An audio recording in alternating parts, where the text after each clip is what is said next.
ሰላም ጤና ይስጥልኝ ክቡራን ተመልካቾቻችን፣ ከከፋ ቴሌቪዥን የሰዓቱን ዜናዎች ይዘን ቀርበናል። ዜናዎቹን እየመራው አብሬያቸው የምቆየው ክፍሌ አለሙ ነኝ። ብክለት ይብቃ ውበት ይንቃ በሚል መሪ ቃል ዞን አቀፍ የብክለት መግቻ ንቅናቄ ማስጀመሪያ ፕሮግራም በከፋ ዞን ቦንጋ ከተማ ተከፈተ። በንቅናቄው መክፈቻ ስነ ስርዓት ላይ የክልል፣ የዞን፣ የወረዳና የከተማ አስተዳደር ከፍተኛ የሥራ ኃላፊዎች የተገኙ ሲሆን የአካባቢ ጽዳት መርሃ ግብርም ተካሂዷል። ዘገባው የባልደረባችን ናስር ተማም ነው። ጽዮን ታደለ ታቀርበዋለች። በመክፈቻ ስነ ስርዓቱ ላይ በክብር እንግድነት የተገኙት የደቡብ ምዕራብ ኢትዮጵያ ሕዝቦች ክልላዊ መንግስት አካባቢ ጥበቃና የአየር ንብረት ለውጥ ቢሮ ኃላፊ ዶክተር ኢንጂነር አስራት ገብረ ማርያም ባደረጉት የመክፈቻ ንግግር ውበት በብክለት የተደበቀ እንጂ ጨርሶ ያልጠፋ መሆኑንም ገልጸው ብክለትን ለማስወገድ ውበትን ማብቃት እንደሚገባ አስገንዝበዋል። ክልላዊ በሆነ ይዘት፣ አገራዊ በሆነ ይዘት ብክለት ይብቃ ውበት ይንቃ። ውበትን ማንቃት ነው እንጂ የምናመጣው ነገር የለም። አለ ውበት የተሸፈነ አቧራ የጋረደው ጥሻ ዳዋ የበቀለበት ውበት አለ። ይህንን ውበት ማንቃት፣ ብክለትን ደግሞ የድርሻችን እንዳይኖር አካባቢ በመበከል ውስጥ አካባቢ በማበላሸት ውስጥ የቀጣይ ትውልድን እጣ ፈንታ አደጋ ውስጥ በመክተት ውስጥ ድርሻችን እንዳይኖር የማድረጉ ጉዳይ በሀገር አቀፍ ደረጃ ከፍተኛ የስራ ኃላፊዎች፣ የሀገር መሪዎች በተገኙበት የንቅናቄ መድረክ ተጀምሮ በክልላችንም እንደዚሁ ቅድም እንደተባለው በሸካ ዞን ቴፒ ከተማ አጠቃላይ የስድስቱ መዋቅሮች የብክለት መግቻ ንቅናቄ መድረክ ፓርቲኩላርሊ ደግሞ ቴፒ ላይ ፕላስቲክን አስመልክተን ሁሉም መዋቅሮች ወስደው በተግባር እንዲያውሉ የመክፈቻ መድረክ ማድረጋችን ይታወሳል። የቢሮ ኃላፊው አስከትለውም የፕላስቲክ ብክለት እንደ ሀገር የተደቀነብን ከፍተኛ አደጋ መሆኑንም ገልጸዋል። ስለዚህ የፕላስቲክ ፖሊሽን እንቋቋም ስንል ካለንበት የኢኮኖሚ ነባራዊ ሁኔታ ብዙ ምክንያቶች አሉ። የብክለት መንስኤዎች የምንላቸው ኋላ በሰነዱ ቀርቦ የምንወያይባቸው ሰፊ ጉዳዮች ይኖራሉ። አንዱ ድህነት ነው። ሁለተኛው ግንዛቤ እጥረት ነው። ሶስተኛው ማናለብኝነት ነው። አሁን ያለንበት የኑሮ ሁኔታ ከፕላስቲክ ጥገኝነት ዛሬ እንውጣ ብንል እንኳን የማያስችል ቢሆን መገደብ እንችላለን። አንደኛው ደጋግመን የምንጠቀማቸው አገልግሎት ላይ የሚውሉ ዛሬ ተጠቅመን የማንጥላቸው ፕላስቲክ እቃዎችን መጠቀምን እንደ አማራጭ መውሰድ አንዱ ማስወገጃ መከላከያ መንገድ ነው። ሁለተኛው ወረቀት ነክ የሆኑ እቃ መያዣዎችን ተፈጥሯዊ ከሆኑ እኛ ጋር ዊአር ላኪ ከቀርከሃና ከተለያዩ ማቴሪያሎች የተሰሩ ከሸክላ የተሰሩ የውሃ መያዣ መቅጃ እቃዎችን መጠቀም፣ እንደነኛ አይነት አማራጮችን መጠቀም ለዚህ ንቅናቄ የራሱ የሆነ ድርሻ አለው። ከዛ ሲያልፍ ኖ ፕላስቲክ ማለት ድፍረት፣ ስልጣኔ፣ እውቀት የሚፈልግ ተግባር ነው። እዛ ላይ በሂደት እንደርሳለን ብለን ነው የምናስብ። ፕላስቲክ እስከ 500 ዓመት ድረስ ዲኮምፖዝ ሳያደርግ የሚቆይ ነው። የእኛን እድሜ ማስላት ነው። አሁን ላይፍ ኤክስፔክታንሲ ከ60 እስከ 70 ነው ማክሲመም ነው። ላይፍ ኤክስፔክታንሲ 60 ከሆነ ፕላስቲክ እስከ 500 ዓመት የሚቆይ ከሆነ ምን ያህል ትውልድ ታይም ቦምብ እየቀበርን እየሄድን እንደሆነ ማሰብ ይቻላል። ስለዚህ እንደነኚህ አይነት ለልጅ ልጅ ልጅ ልጅ አደጋ የሚፈጥሩ ነገሮችን እኔ ድርሻዬ እንዳይሆን እግዚአብሔርንም እለምናለሁ፣ የምችለውንም አደርጋለሁ። የቀጣይ ትውልድ የመኖር እጣ ፈንታ ላይ አደጋ ላለመጣል እያንዳንዱ ሰው ቃል የሚገባበትም ነው። የከፋ ዞን ብልጽግና ጽሕፈት ቤት ኃላፊና የመንግስቱ ዋና ተጠሪ አቶ አጥናፉ ኃይሌ በበኩላቸው ንቅናቄውን አስመልክቶ የሚከተለውን መልእክት አስተላልፈዋል። ሰው ሰራሽ ያልሆኑ ብዙ ችግሮች አሉ። ከዚህ ውስጥ አንዱ ዛሬ የምንነጋገረው የፕላስቲክ ብክለት የሚለው በብዛት የኛ የሰው ልጆች ሰው ሰራሽ የሆነ ችግር፣ ነገር ግን በማወቅም ባለማወቅም ብዙ የምናጠፋቸው ጥፋቶች በብዛት ይታያሉ። ዛሬ መንገድ ዳር ወጥተን የሰበሰብናቸው ከዚች ከጥቂት ራዲየስ ከትንሿ ራዲየስ ምን ያህል ሃይላንድ ምን ያህል ቆሻሻ እንዳነሳን ይህን ስናይ አጠቃላይ እዚህ ቦንጋ ከተማን እንኳን ለይተን ብናይ በቦንጋ ከተማ ውስጥ ምን ያህል ብክለት ምን ያህል ችግር እየፈጠርን እንዳለን ማሳያ ነው። ለዚህ ነገር መነሻው እኛው ራሳችን ነን ማለት ነው። አቶ አጥናፉ በተጨማሪም የፕላስቲክ ብክለት የወባ ዋናው መስፋፊያ መንገድ እንደሆነም አመላክተዋል። ሸራ ሃይላንድ ምናልባት ከአካባቢ ብክለትን ባለፈ አሁን ባለው ሁኔታ ለወባ ወረርሽንም ምን ያክል እጅግ በጣም ከባድ ሚና እየተጫወተ እንዳለ ውሃን ያቆረ ትንኞች እየተራቡ ምን ያክል የሰው ልጅ በወባ እየተጠቃ እንዳለ ማሳያ ነው። ከብክለት ያለፈ ነው ማለት ነው ችግሩ። በመጨረሻ መርሃ ግብሩን አስመልክቶ በከፋ ዞን ግብርና መምሪያ አካባቢ ጥበቃ ዘርፍ ኃላፊ አቶ ተረፈ ወልደ ገብርኤል የሚከተለውን አስተያየት ሰጥተዋል። ዛሬ ንቅናቄው ያው ይሄ ንቅናቄው የተጀመረው እንደ ሀገር በሀገር አቀፍ ደረጃ ነው። ከፌደራል ጀምሮ ነው የተጀመረውና ያው በዚህ ንቅናቄው ትልቁ መሪ ቃል ያዘው ብክለት ይብቃ ውበት ይንቃ ነው መሪ ቃሉ። ይሄን ስሎጋን ይዞ ነው ወደ ታች ከላይ ጀምሮ እየወረደ ነው የመጣው። ያው በዚህ መሰረት ያው እንደ ደቡብ ምዕራብ ክልልም በዚሁ ይሄን ንቅናቄ ያካሄደው ከዛ ደግሞ እኛ ያንን ንቅናቄን ከተሳተፍን በኋላ እንደ ከፋ ዞን ምን ማድረግ አለብን የሚለውን ቅድመ ዝግጅቶችን በስፋት ለማዘጋጀት እና ለመለየት ሞክረናል። በእኛ አካባቢ ያለው ዋና ዋና ብክለቶችን ምንድናቸው የሚለውንም የመለየት ስራ ተሰርቷል። ይህንን እንዴት እናስፈጽማለን የሚል ቅድም ተዘጋጅቷል። ባለድርሻ አካላቶችስ ማን ናቸው? ዋናው ትልቁ ህብረተሰቡ ነው። ከዛ ውጪ ደግሞ መንግስታዊና መንግስታዊ ያልሆኑ ድርጅቶችም ጭምር የሃይማኖት ተቋማትም ጭምር እንዲሳተፍ በዚህ ንቅናቄ መድረክ ላይ ሁሉም እንዲሳተፍ የህብረተሰብ ተወካዮች፣ የሆቴል የኢንዱስትሪ ተወካዮች ጭምር በዚህ ጉዳይ ላይ እንዲሳተፍ። ምክንያቱም እነዚህ ሆቴልም ኢንዱስትሪም ተወካዮችም ያው ምንጮች ናቸው ለዚህ ለብክለት ማለት ነው። በዚህም ወቅት የንቅናቄው ተሳታፊዎች የአካባቢ ጽዳት ዘመቻ ማድረጋቸውን ያገኘነው መረጃ ያመለክታል። የፍርድ አገልግሎት አሰጣጥን በተቀላጠፈና በተደራጀ መንገድ ለማከናወን ፍርድ ቤቶች ምቹ የሆነ የስራ አካባቢ ሊኖራቸው ይገባል ተባለም። የከፋ ዞን ከፍተኛው ፍርድ ቤት ከ122 ሚሊዮን ብር በሚልቅ ወጪ የአገልግሎት አሰጣጡን ለማዘመንና ለማቀላጠፍ የሚያስችለውን ባለ 5 ወለል ህንፃ ሊያስገነባ መሆኑ ተገልጿል። ተጨማሪ ያለን በከፋ ዞን የፍትህ አገልግሎት አሰጣጥን ተደራሽ ለማድረግ በርካታ ተግባራት ሲከናወኑ ቆይተዋል።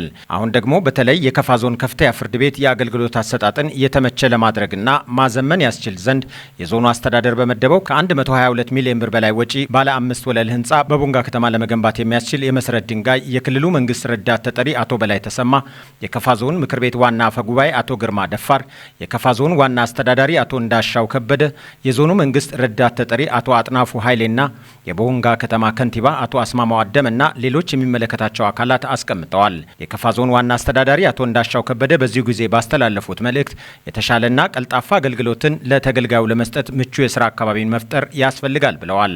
አሁን ባለንበት ደረጃ የተሻለ ቀልጣፋ አገልግሎት እንዲሰጥ ሁሉም ሰው ይፈልጋል።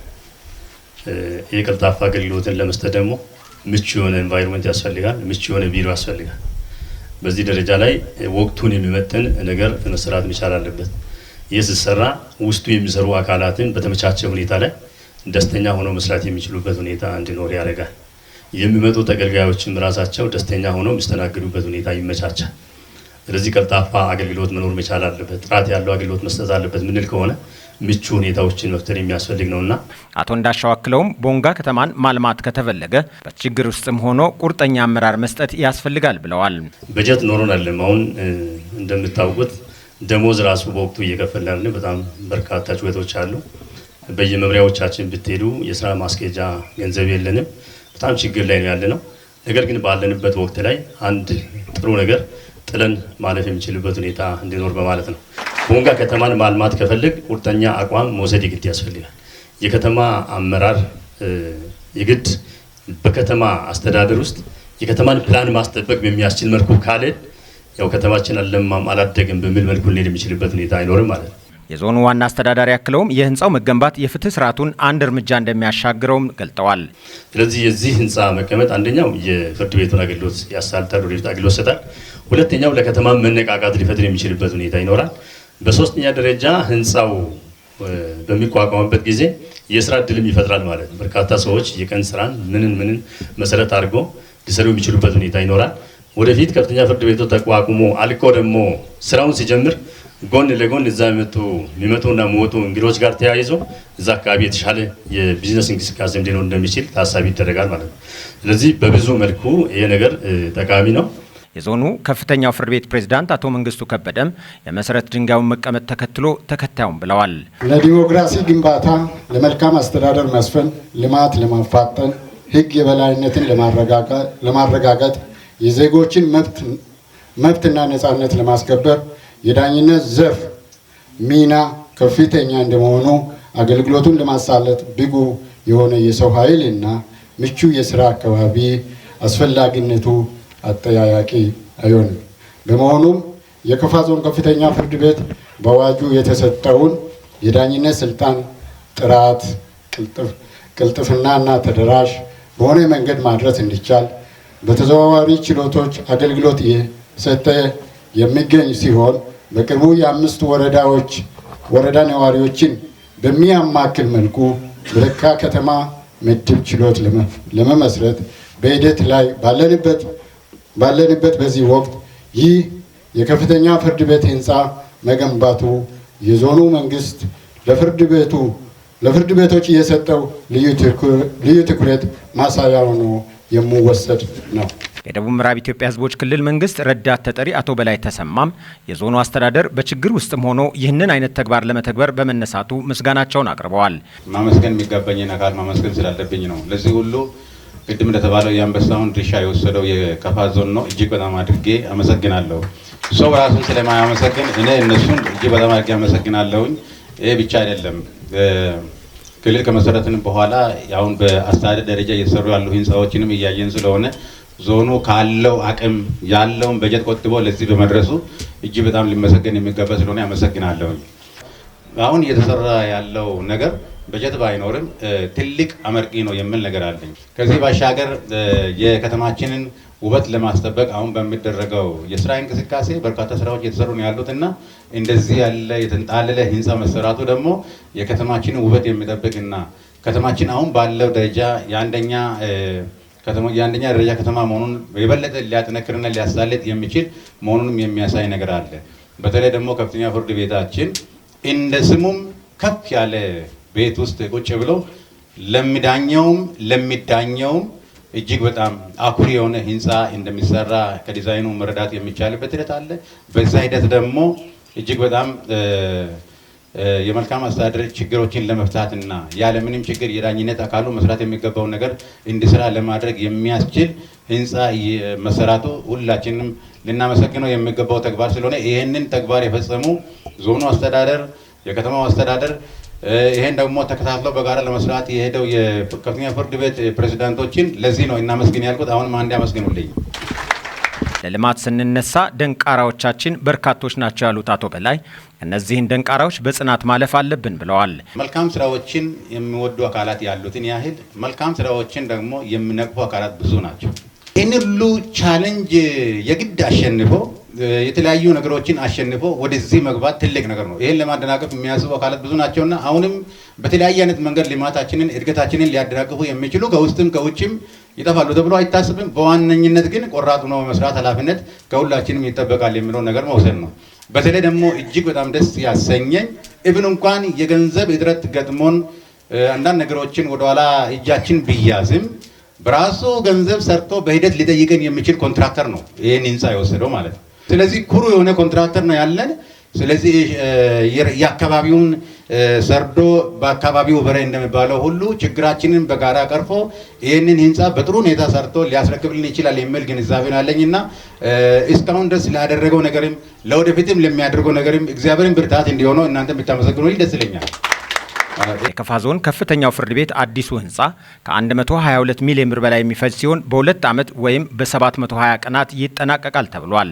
ግንባታው በወንድሙ ወልደ ሚካኤል ህንፃ ተቋራጭ የሚከናወን ሲሆን የተቋራጩ ተወካይ ኢንጂነር ጥበብ ሰለሞን ግንባታውን በተያዘለት ጊዜ ለማጠናቀቅ እንደሚሰሩ ቃል ገብተዋል። በቂ የሰው ኃይል፣ በቂ ማሽነሪና እቃዎችን እያቀረብን ነው። በተቻለ አቅምና ፍጥነት ስራውን በተገባልን ውል መሰረት ሰርተን ለማስረከብ ዝግጅታችንን በተወካዩ ማቅረብ ፈልጋለሁ። የቦንጋ ከተማ አስተዳደር ፖሊስ ጽሕፈት ቤት በሸታ ቀጠና ያሰለጠናቸውን የማህበረሰብ አቀፍ ወንጀል መከላከል ፓትሮል ቅኝት አባላት አስመረቀ።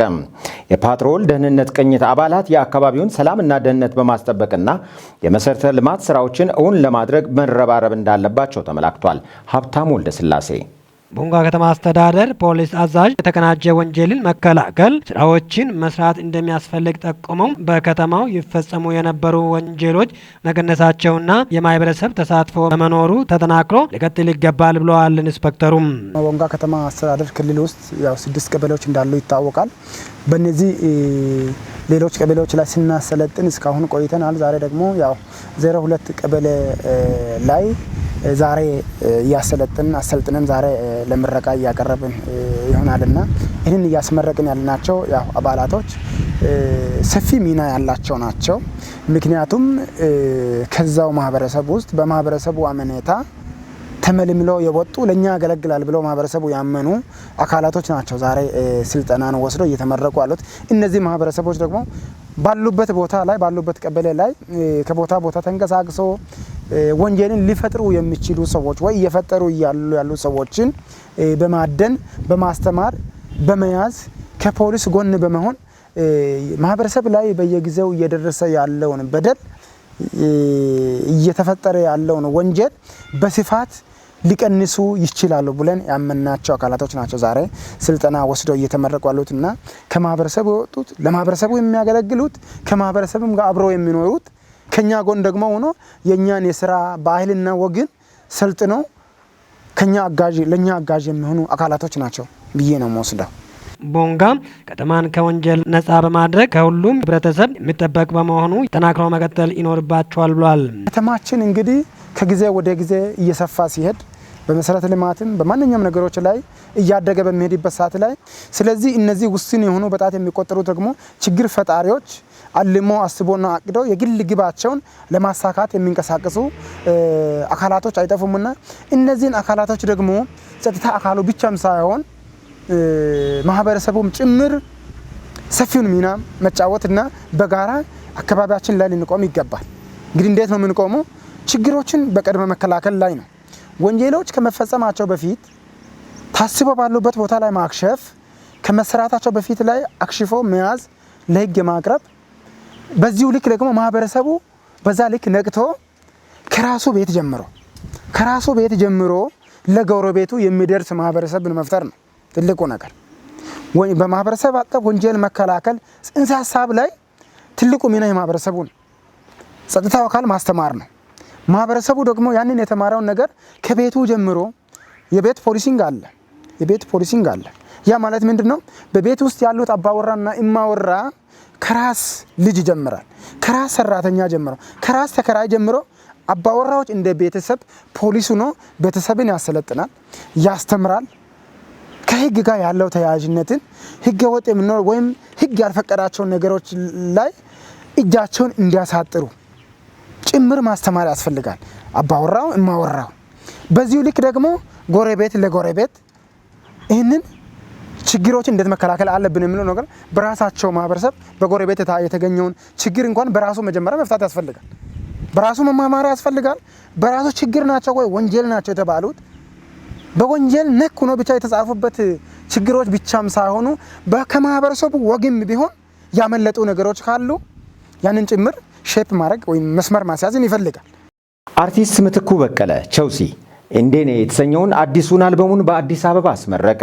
ይህንን አልበም ወደ ክሊፕ በመቀየር የዞኑን ብሎም የክልሉን ባህል ለማስተዋወቅ እቅድ እንዳለውም አርቲስቱ ተናግሯል። ጥንቅሩን ፍጹም ተሾመ በስፍራው ተገኝቶ አሰናድቶታል።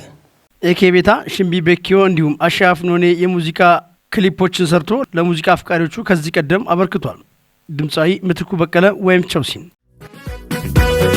አሻፍኖኔ ኖኔ አሻፍኖኔ ኖኔ አሻፍኖኔ ኖኔ አንድ ዋከ ቤታ ጨዋከ በኪሞ ኩኔ አሻፍኖኔ ኖኔ ዛሬ ላይ ደግሞ አዲስ አልበም ይዞ ብቅ በማለት ብዙዎቹን ያስደመመ ስራም ሰርቷል። የዚህ አልበም መጠሪያ ደግሞ እንዴኔ ወይም በፍቺው እናት የሚል መጠሪያ ሲኖረው ግንቦት 4 ቀን 2016 ዓ.ም በአዲስ አበባ መሶብ የሙዚቃ ማዕከል አድናቂዎቹና አንጋፋ የሙዚቃ ባለሙያዎች በተገኙበት አስመርቋል። ከተጋበዙት የክብር እንግዶች መካከል ኮሎኔል ታዬ ምትኩ ከከፍኛ ባሻገር ሌሎች የብሔር ብሔረሰቦችን ሙዚቃ ከመጫወትን ባለፈም ለባህል ትውውቁ የድርሻውን እየተወጣ ቆይቷልም ብለዋል። ሚቴ ያው እንደምታውቁት ሀገሩን ለማስተዋወቅ ደፋ ቀና እያለ እየደከመ ብዙ እንኳን እገዛ ሳይኖረው ባህሉን የአካባቢውን ማህበረሰቡን አኗኗር ሁኔታ በከፍኛ ብቻ ሳይወሰን እዛ አካባቢ ባሉት ቋንቋዎች አካባቢው እንዲታወቅ ብዙ ጥረት እያደረገ ያለ ወንድማችን ነው። አካባቢ ቋንቋ ብቻ አይደለም መሰረቱ ኢትዮጵያ ውስጥ ያሉ ቋንቋዎችን እንደ ማንኛውም ሰው ከማንኛውም ሰው የተሻለ ሀገሩን ለማስተዋወቅ እየዳረ ያለው ጓድ ስለሆነ እኔ አጋጣሚ ነው እዚህ የተገኘሁት። እጅግ አድርጌ አመሰግናለሁ። ምቴን ዝም ብሎ ቁጭ ብሎ ሀገር ማስተዋወቅ የሚባል ነገር የለም። በበጎ ነገር በጥሩ ነገር ሀገርን ማስጠራት አካባቢውን ማስተዋወቅ ብዙ ነገር እያለን ብዙ ታሪክ እያለን የሚናገር ሰው በማጣታችን ብዙ ያልተነገሩ ነገሮች አሉ። ምትኩ ገና እየጀመረ ነው እንጂ ገና ምን ያልተሰራ አካባቢ ነው። ለዛ ነው ተወልጄ ያደግኩት። ብዙ ባህሎች በጣም ከሌሎች ጋር የሚያደርጉ ብዙ ባህሎች አሉ ገና ያልተነገሩ። የጋብቻ ስርዓታችን፣ የለቅሶ ስርዓታችን፣ የእንግዳ አቀባበል ስርዓታችን ብዙ ያልተነገረ ብዙ ያልተጻፈ ግን የሚጽፈው ሰው ታጥቶ የሚያግዘው ሰው ታጥቶ ያልተነገረበት አካባቢ አሁን ገና ለማስተዋወቅ እየሞከረ ነው። ኮሎኔል ታዬ አያይዘው አርቲስቱ በተለይም በስራዎቹ ለሀገር ሰላምና አንድነትን እያቀነቀነ መቆየቱን ጠቁሞ የተሻለ ደረጃ ላይ እንዲደርስና የሀገሩን ባህል ለሌላው ዓለም ለማስተዋወቅ ሊደገፍ ይገባል ሲሉም አሳስበዋል። አርቲስት ምትኩ በምረቃው ዕለት ባደረገው ንግግር ስራው በርካታ ውጣ ውረድ የነበረበትና ፈታኝ እንደሆነ ገልጾ ዛሬ በዚህ ልክ ለምረቃ በመድረሱ መደሰቱን ተናግሯል። በዚህ ዕለት ለሙዚቃው ስኬትና ለምረቃው ስነስርዓት ማማር የበኩላቸውን የተወጡ አካላትንም አመስግኗል። ላበቃን እግዚአብሔር ክብር ምስጋና ይሁን። ባለቤቴ ክብር ላንቺ ይገባሻል። አጠገቧ ለተቀመጥሽ እቴቴ ሁልጊዜ አከብርሻለሁ፣ አመሰግናለሁ። ሁላችንም ወዳቸዋለሁ። ሁላችሁም ይህን ፕሮግራም የምትከታተሉ ሁሉም ነገር የተደረገው የሚያስዳኝ አመሰግናለሁ። ያው ስራ ከምስጋና ጀመርኩኝ ይሁን ያው እንግዲህ ምስጋና ይቀድማል በሚል ነው።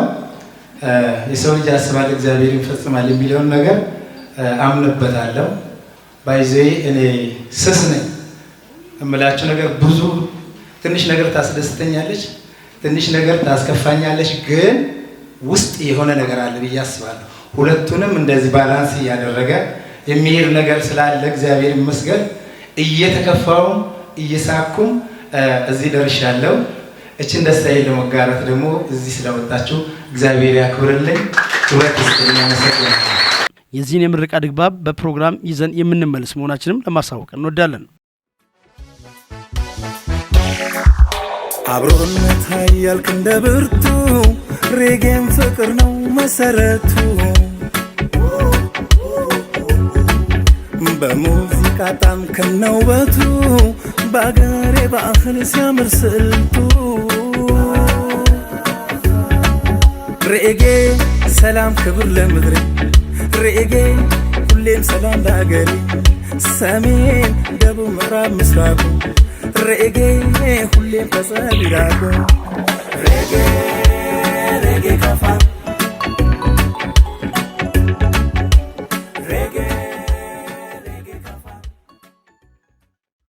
ለእስራኤል የጦር መሳሪያ ሽያጭ ማቆም ሐማስን ከማጠናከር ውጪ ፋይዳ የለውም አለች ብሪታንያ። የብሪታንያው የውጭ ጉዳይ ሚኒስትር ሀገራቸው ለእስራኤል የምትሸጠው የጦር መሳሪያ ከአሜሪካ አንጻር እጅግ በጣም ዝቅተኛ መሆኑን ገልጸዋል። ከቢቢሲ የተገኘውን መረጃ ማርሸት ሰይፉ እንደሚከተለው አጠናቅሮታል። Israeli forces are escalating their attacks on Gaza's southernmost city of Rafah. ብሪታንያ ከ2015 ጀምሮ ለእስራኤል 1 ቢሊዮን ፓውንድ የሚያወጡ የጦር መሳሪያዎችን መሸጧ ተገልጿል። ለእስራኤል የጦር መሳሪያ ሽያጭ ማቆም ትክክለኛ መንገድ አይደለም ያሉት የብሪታንያው የውጭ ጉዳይ ሚኒስቴር ዴቪድ ካሜሩን እርምጃው ሐማስን ከማጠናከር ውጪ ፋይዳ የለውም ማለታቸው ተዘግቧል። እስራኤል በራፋ እግረኛ ጦሯን አስገብታ ወረራ ከፈጸመች አሜሪካ የጦር መሳሪያ ሽያጭ ለማቆም ማስጠንቀቋ ይታወሳል። ይህንን ተከትሎም ብሪታንያ የአሜሪካን ፈለግ ልትከተል ትችላለች ወይ የሚል ጥያቄ የቀረበላቸው የውጭ ጉዳይ ሚኒስቴር ዴቪድ ካሜሩን ለእስራኤል የጦር መሳሪያ በመሸጥ ሁለቱ ሀገራት ለንጽጽር የሚቀርብ አይደለም ብሏል። እስራኤል ከውጪ ከምታስገባቸው የጦር መሳሪያዎች የብሪታንያ ድርሻ 1% ብቻ ቢሆንም እስራኤል ዓለም አቀፍ የሰብአዊ ሕግን ከጣሰች ለንደን ሽያጯን ልታቋርጥ ትችላለች ብሏል ሚኒስቴሩም። የተቃዋሚ ፓርቲው ሌበርና የሰብአዊ መብት ተሟጋች ለንደን የዋሽንግተንን አቋም እንድትይዝ ግፊት እያደረጉ መሆናቸውን አሶሺየትድ ፕሬስ ዘግቧል። ብሪታንያ ከፈረንጆቹ 2015 ወዲህ ለእስራኤል 1 ቢሊዮን ፓውንድ የሚያወጡ የጦር መሳሪያዎችን እንደሸጠች መረጃዎች ያሳያሉ። የኔታንያሁ አስተዳደር እነዚህን የጦር ጄቶች በራፋ ጥቃት ለመፈጸም የተጠቀመባቸው ንጹሃንን እየገደሉ ነው የሚሉ የመብት ተሟጋቾች ኩባንያው ከእስራኤል ጋር ግንኙነቱን እንዲያቋርጥ እየጠየቁ ነው። የራፋ ዘመቻ ከአጋር አሜሪካ ጀምሮ በተለያዩ ሀገራትና ዓለም አቀፍ ተቋማት ተቃውሞ እየደረሰባት ያለችውን እስራኤል ግን በከተማዋ የመሸጉ ታጣቂዎችን ካልደመሰስኩ የጋዛ ጦርነትን ድል አላውጅም ብላለች። ክቡራን ተመልካቾቻችን ከከፋ ቴሌቪዥን ለሰዓቱ ያዝናቸው ዜናዎቻችን የእስካሁኖቹ ነበሩ። ዜናዎቹን እየመራው ክፍሌ ዓለሙ አብሬያችሁ ቆየው። ቀሪ ጣቢያችን መሰናዶች ይቀጥላሉ። በእኔ በኩል ሰላም።